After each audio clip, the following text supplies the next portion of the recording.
statesmen and women of Africa and have an all-Congolese conference during which all the combatants would be involved and they decide how to govern Congo and how to ensure that there is sustainable peace in Congo.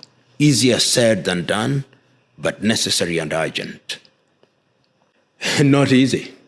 Because when your government is in Kinshasa and you are talking about a country which is the size of Western Europe, the infrastructure is poor, you cannot be in effective control of the country. So the president can say what he is saying in Kinshasa, but the people in Goma can ignore him.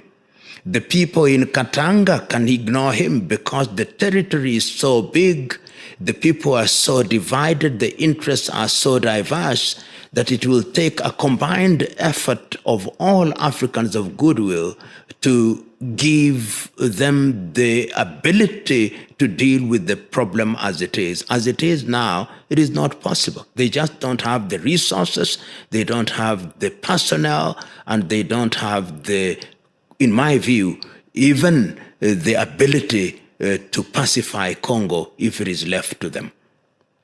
It's one that is not desirable at all.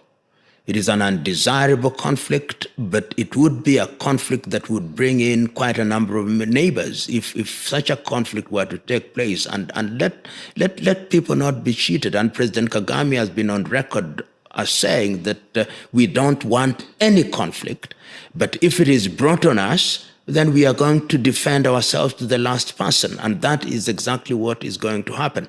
The assumption that Rwanda is a little country that you can overwhelm in a few days is completely misguided.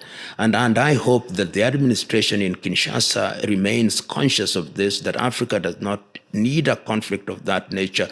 As I've already indicated, there are over 120 armed groups in that area, all of which have different commands. So what you'd be bringing forth if there was a conflict of that kind would be chaos.